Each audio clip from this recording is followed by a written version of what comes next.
ഒരു used car എടുക്കുമ്പോഴും നമുക്ക് ചിലപ്പോൾ ആ ഒരു വണ്ടി അതിന് മുന്നേ മേജറോ അല്ലെങ്കിൽ മൈനറായിട്ടുള്ള ആക്സിഡൻറ്റ് ഹിസ്റ്ററി ഉള്ള വാഹനങ്ങൾ ഉണ്ടാവാറുണ്ട്. ചിലപ്പോൾ ഫ്ലഡ് എഫക്റ്റഡ് ആയിട്ടുള്ള വാഹനങ്ങൾ ഉണ്ടാവാറുണ്ട്. അല്ലെങ്കിൽ അതുപോലെ തന്നെ പല എന്താ പറയുക മോശപ്പെട്ട ഹിസ്റ്ററിയുള്ള വാഹനങ്ങളൊക്കെ ഉണ്ടാവാറുണ്ട് യൂസ്ഡ് കാറിൽ. പക്ഷെ അതെല്ലാം പേടിച്ചിട്ടായിരിക്കും ചിലപ്പോൾ നമ്മളൊന്ന് ഒരു പുതിയ കാർ എടുക്കാമെന്ന് വിചാരിക്കുന്നത്. പക്ഷേ പുതിയ കാർ എടുക്കുമ്പോഴും സെയിം ഇതുപോലെ തന്നെ ഒരു ഹിസ്റ്ററി ഉണ്ടെങ്കിലോ, അതായത് ഞാനിന്നൊരു പുതിയൊരു കാർ വാങ്ങിച്ചു. ഞാനതിൻ്റെ ഒരു ഹിസ്റ്ററി അതിൻ്റെ വിൽക്കാൻ നേരത്ത് അല്ലെങ്കിൽ പിന്നീട് എപ്പോഴെങ്കിലുമാണ് അതിൻ്റെ ഒരു ഹിസ്റ്ററി ഞാൻ ചെക്ക് ചെയ്തപ്പോൾ അറിയുന്നത് ആ ഒരു വണ്ടി എനിക്ക് ഡെലിവറി തരുന്നതിന് മുന്നേ തന്നെ അത്യാവശ്യം നല്ല രീതിയിലൊരു ക്ലെയിം ഉണ്ടായിരുന്നു എന്നുള്ളത്. അപ്പോൾ നമ്മൾ വിചാരിക്കും അതെങ്ങനെ പോസിബിൾ ആവുമെന്നുള്ളത് നമ്മളുടെ ഈ ഒരു വീഡിയോ തന്നെ ഞാൻ കാണിച്ചു തരാം. അപ്പോൾ ഈ ഒരു വണ്ടി ഡെലിവറി എടുക്കുന്നതിന് കസ്റ്റമറിൻ്റെ കയ്യിലേക്ക് ഡെലിവറി കിട്ടുന്നതിന് മുന്നേ തന്നെ ഏകദേശം ഒരു 1,00,000 രൂപയ്ക്ക് മേലെ ക്ലെയിം ഉണ്ടായിരുന്നു. അപ്പോൾ ഇതെല്ലാം കസ്റ്റമറോട് പ്രോപ്പറായിട്ട് പറഞ്ഞിട്ടാണോ ഡെലിവറി കൊടുത്തത്, അല്ലെങ്കിൽ എന്തെങ്കിലും കസ്റ്റമർക്ക് എക്സ്ട്രാ ആയിട്ടുള്ള ഓഫേഴ്സ് കാര്യങ്ങളൊക്കെ ഉൾപ്പെടുത്തിയായിരിക്കും കൊടുത്തിരിക്കുന്നത്. നിങ്ങളോട് ഏതെങ്കിലും ഒരു എക്സിക്യൂട്ടീവ് ഇതുപോലെ ചെറിയൊരു ഡാമേജ് ഉള്ളൊരു വണ്ടിയുണ്ട് ഇത്ര ഓഫറിന് തരാമെന്നൊക്കെ പറഞ്ഞിട്ടുണ്ടോ? എങ്കിലും നിങ്ങൾ ഈ ഒരു വീഡിയോ തീർച്ചയായും ഒന്ന് കണ്ടിരിക്കണേ. സാധാരണയായിട്ട് നമ്മുടെ ഇന്ത്യയിൽ വെഹിക്കിൾ മാനുഫാക്ചറിൻ്റെ പ്ലാന്റിൽ നിന്ന് ഷോറൂമിലേക്ക് വാഹനം എത്തുന്നത് ത്രൂ ട്രാൻസ്പോർട്ടേഷൻ വഴിയാണ്, റോഡ് ട്രാൻസ്പോർട്ടേഷൻ വഴിയാണ് എത്തുന്നത്. കണ്ടെയ്നറിലോ ട്രെയിലറിലോ ഒക്കെ ആയിട്ടാണ് എത്തുന്നത്. അപ്പോൾ ഈ ഒരു വണ്ടി അങ്ങനെ എത്തുന്ന എൻ്റെ ഇടയ്ക്ക് ട്രാൻസിസ്റ്റ് ഡാമേജോ കാര്യങ്ങളോ എന്തെങ്കിലും ആയതായിരിക്കാം. അതിനകത്ത് മെയിനായിട്ടുള്ള ഡാമേജ് എന്താണെന്ന് വെച്ചിട്ടുണ്ടെങ്കിൽ ഈ ഒരു സൈഡ് കാര്യങ്ങളെല്ലാം ബോഡി ഷെല്ലും കാര്യങ്ങളെല്ലാം ഈ ഒരു ഷെല്ല് കാര്യങ്ങളൊക്കെ ഫുള്ള് കംപ്ലീറ്റ്ലി വർക്ക് ചെയ്തിരിക്കുന്നതാണ്. രണ്ടാമത് ഷോറൂമിൽ ചെയ്തിരിക്കുന്നതാണ് വർക്ക്, കമ്പനിയിലല്ല ഷോറൂമിൽ. അതായത് ഈ ഒരു ഭാഗത്തൊന്നും താഴ്ഭാഗത്തേക്കൊന്നും ഡാമേജ് കാര്യങ്ങൾ വന്നിട്ടില്ല. മെയിനായിട്ട് നമ്മളുടെ 2 ടൈൽ ലാമ്പിൻ്റെ മുകളിലേക്കുമാണ് വർക്ക് നടന്നിരിക്കുന്നത്. ഈ 2 ടൈൽ ലാമ്പിൻ്റെ മുകളിലേക്കുള്ള 2 പോർഷനിലുമാണ് മെയിനായിട്ട് വർക്ക് നടന്നിരിക്കുന്നത്.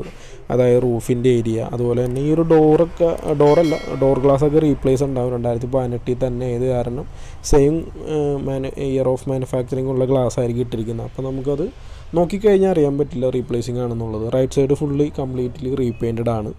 റൈറ്റ് സൈഡ് ഡോറ് റീപ്ലേസ് ഇല്ല, പക്ഷേ ഡോർ ഗ്ലാസ് റീപ്ലേസ്ഡ് ആണ്. ഡോറ് റീപ്ലേസിങ് ഇല്ല. അതുപോലെ തന്നെ right side front door replaced ആണ്. അതുപോലെ തന്നെ ഡോർ ഗ്ലാസും റീപ്ലേസ്ഡ് ആണ്. 2018 തന്നെയാണ് ഡോർ ഗ്ലാസിൻ്റെ പഞ്ചിങ് വരുന്നത്. ആ ഒരു കൊല്ലത്തുള്ള വണ്ടി ആയത് കാരണം ആ ഒരു കൊല്ലത്തുള്ള തന്നെ ഡോർ ഗ്ലാസ് കാര്യങ്ങളും കിട്ടി. പിന്നീട് ഏപ്രൻ്റെ സൈഡിൽ നോക്കുകയാണെന്നുണ്ടെങ്കിൽ 2 ഏപ്രൻ്റെ സൈഡിലും യാതൊരു ഡാമേജ് കാര്യങ്ങളും സംഭവിച്ചിട്ടില്ല. പക്ഷേ നമ്മളുടെ എൻജിൻ സൈഡിൽ വേറെ ഡാമേജോ കാര്യങ്ങളൊന്നും സംഭവിച്ചിട്ടില്ല. പക്ഷേ ഹുഡ് അല്ലെങ്കിൽ ബോണറ്റ് നമുക്ക് റീപ്ലേസ്ഡ് ആണ്.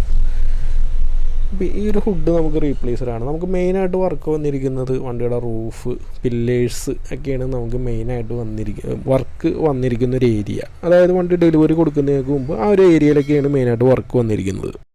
അതെങ്ങനെയാണ് രജിസ്ട്രേഷന് മുന്നേ വരുന്നത് അത്രയും ക്ലെയിം? അപ്പോൾ അത് നോക്കണമെന്നുണ്ടെങ്കിൽ ഫസ്റ്റ് തന്നെ നമുക്ക് ഡേറ്റ് ഓഫ് ഡെലിവറി നോക്കുക. 13/12/2018 ഡേറ്റ് ഓഫ് രജിസ്ട്രേഷനും 6/12/2018 ഈ ഒരു വണ്ടിയുടെ ഡേറ്റ് ഓഫ് രജിസ്ട്രേഷനും വന്നിരിക്കുന്നത്. 6ഉം 13ഉം 11ാം മാസം 12ാം മാസം. വണ്ടിയുടെ വർക്ക് വന്നിരിക്കുന്നത് 1 ഒക്ടോബർ 2018. പക്ഷേ ഇത് നമ്പർ ഓഫ് വിസിറ്റ് റിക്വസ്റ്റഡ് 2 എന്നാണ്. അപ്പോൾ ഫസ്റ്റ് ഏതാണെന്നുള്ളത് നമുക്ക് നോക്കാം. ഫസ്റ്റ് വർക്ക് വന്നിരിക്കുന്നത് 2 ഓഗസ്റ്റ് 2018 13 കിലോമീറ്ററാണ് ഓടിയിരിക്കുന്നത്. 1,11,308 രൂപയുടെ ക്ലെയിമാണ് വന്നിരിക്കുന്നത് 2 ഓഗസ്റ്റിൽ. Date of delivery 13/11/2018. അതായത് ഓഗസ്റ്റ് 3 മാസം കഴിഞ്ഞിട്ടാണ് വണ്ടി ഡെലിവറി പോയിരിക്കുന്നത്, രജിസ്റ്റർ ചെയ്തിരിക്കുന്നത്. അത് കഴിഞ്ഞ് പിന്നെ 1 മാസം കഴിഞ്ഞിട്ട്. അപ്പോൾ ഈ 13 കിലോമീറ്റർ ഓടിയ വണ്ടിക്ക് 1,11,308 രൂപയുടെ ടോട്ടൽ ക്ലെയിം. ഡേറ്റ് കാര്യങ്ങളൊക്കെ കൊടുത്തിട്ടുണ്ട്. അപ്പോൾ ഇതാണ് അതിനകത്ത് മാറിയിരിക്കുന്ന കാര്യങ്ങൾ. അപ്പോൾ ഡേറ്റ് ഓഫ് രജിസ്ട്രേഷൻ നോക്കുക, അതുപോലെ തന്നെ ക്ലെയിമിൻ്റെ ഡേറ്റ് നോക്കുക. 6/12/2018 രജിസ്റ്റർ ചെയ്തിരിക്കുന്ന വണ്ടിക്ക് 13 കിലോമീറ്ററിൽ 20 സെപ്റ്റംബർ 2018 1,11,000 രൂപയുടെ ക്ലെയിം. അതിന് ശേഷം 6 ഒക്ടോബർ 2018 വീണ്ടും 18,000 രൂപയുടെ ക്ലെയിം. ഇപ്പോൾ 2 മേജറായിട്ടുള്ള ക്ലെയിമുകളാണ് വണ്ടി ഡെലിവറി കൊടുക്കുന്നതിന് മുന്നേ തന്നെ ചെയ്തിരിക്കുന്നത്. 1,11,000 രൂപയുടെ ഒരു ക്ലെയിമും അതിന് ശേഷം ഒരു 18,000 രൂപയുടെ ഒരു ക്ലെയിമും. അപ്പോൾ 2 ക്ലെയിമുകളാണ് ഈ ഒരു വണ്ടി കസ്റ്റമറുടെ കയ്യിലേക്ക് ഡെലിവറി കിട്ടുന്നതിന് മുന്നേ ചെയ്തിരിക്കുന്നത്. അപ്പോൾ നിങ്ങളൊരു പുതിയ വണ്ടി എടുക്കുമ്പോഴായാലും നിങ്ങൾ ഒന്ന് ശ്രദ്ധിക്കുക, വണ്ടി കിട്ടുന്നതിന് മുന്നേ വണ്ടി ഫുള്ളായിട്ടൊന്ന് ചെക്ക് ചെയ്തതിന് ശേഷം മാത്രം ഡെലിവറി എടുക്കാനായിട്ട് ശ്രമിക്കുക.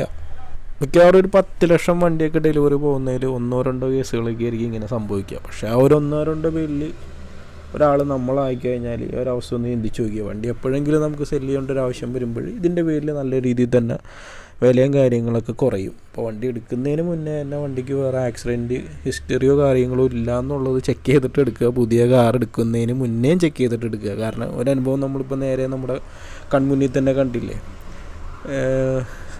നവംബറിൽ രജിസ്റ്റർ ഡെലിവറി കൊടുത്ത വണ്ടിക്ക് ഓഗസ്റ്റിൽ 1,11,000 രൂപയുടെ ക്ലെയിം. അപ്പോൾ എല്ലാവരും ഒന്ന് പറ്റുമെന്നുണ്ടെങ്കിൽ ഡെലിവറിക്ക് മുന്നേ തന്നെ അതിൻ്റെ പി ഡിയുടെ ഹിസ്റ്ററി കാര്യങ്ങളൊക്കെ എടുത്തിട്ട് വണ്ടി ഡെലിവറി എടുക്കാനായിട്ട് ശ്രമിക്കുക. ഇപ്പോൾ ഒരു അനുഭവം നമ്മൾ നേരിട്ട് തന്നെ കണ്ടതല്ലേ. അപ്പോൾ ഇതിനകത്ത് യാതൊരു മടിയൊന്നും വിചാരിക്കണ്ട. ഇപ്പോൾ യൂസ്ഡ് കാർ മേടിക്കുന്നവർക്ക് മാത്രമല്ല കേട്ടോ, പുതിയൊരു ന്യൂ കാർ എടുക്കുന്നവർക്കും സർവീസ് ഹിസ്റ്ററി കാര്യങ്ങളൊക്കെ ഒന്ന് ചെക്ക് ചെയ്യുന്നത് വളരെ നല്ലതായിരിക്കുള്ളൂ. അപ്പോൾ വീഡിയോ നിങ്ങൾക്ക് യൂസ്ഫുള്ളായി എന്ന് കരുതുന്നു. പുതിയൊരു വാഹനത്തിൻ്റെ വിശേഷങ്ങളുമായി നമുക്ക് വീണ്ടും കാണാം. അതുപോലെ എല്ലാവർക്കും നന്ദി, നമസ്കാരം.